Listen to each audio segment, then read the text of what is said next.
හරි අද මොකද කරන්නේ? අද මොකද කරන්නේ? අද පන්සලේ මොකක්ද කරන්නේ කියලා?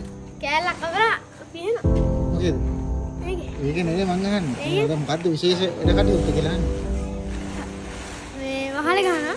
වහලේ? වහනවා. වහනවා.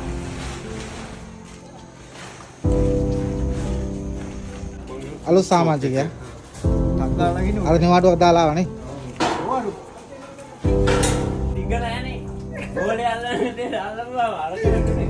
ඉතින් බෝලේ වෙච්චර ලොකුයිද? ඈ? බෝලේ වෙච්චර විතරයි.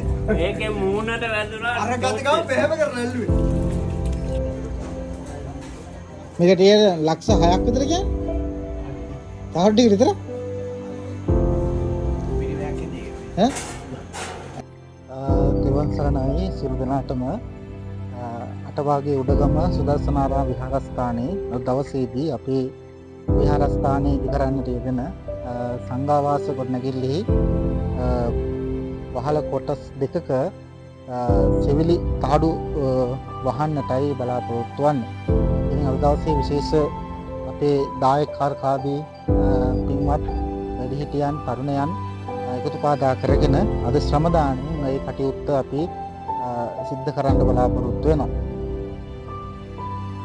මේ ආකාරයට අපට මේ කාර්යයන් සිදු කරගන්නට ශක්තිය ලබා දෙන්නට යෙදුන අපේ Facebook පිටුවේ ඉන්න සහෘද පින්වත් හැමදෙනාටමත් වගේම TikTok සමාජ ජාලාව ඔස්සේ අපිත් එක්ක සම්බන්ධ වන්නට යෙදුණු සියලුම දෙනාටමත් මේ අවස්ථාවේදී පුණ්‍යානුමෝදනාව සිද්ධ කරනවා. ඒ වගේම අපේ විහාරස්ථානයේ තරුණයන් වැඩිහිටියන් ආදී කොට ගන්නට යෙදුණු නොයෙක් ආකාරයෙන් ශ්‍රම දානයෙන් අපිට නොයෙක් ආකාරයෙන් සහයෝගය ලබා දෙන්නට යෙදුණු ඔවුන්ගේ ශක්තිය නිසාම තමයි මේ තාක් ගුණක් අපිට මේ කාර්යයන් මනවින් ඉෂ්ට සිද්ධ කරන්නට හැකියාව ලැබුණේ. ඉතින් මේ හැමදෙනාටම පුණ්‍යානුමෝදනා කරනවා. වසර 12ක් පුරාවටම අපි මේ කාර්ය සිද්ධ කරනවා. ඉතින් බලාපොරොත්තු වෙනවා මේ හැකි ඉක්මනින් මේ සංඝාවාස ගොඩනැගිල්ල වැඩ නිම කරලා සම්බුදු ශාසනයට පූජා කරන්නට. ඉතින් ඉදිරි වැඩ කටයුතු සඳහා අපට ශක්තියක් වෙන හැටියට සියලුම දෙනාටම අපි ප්‍රතිසිතින් යුක්තව මතක් කරනවා ආරාධනා කරනවා මේ සම්බුදු ශාසනයට පූජා කිරීම සඳහා අපට ශක්තියක් වෙන්නට කියලා.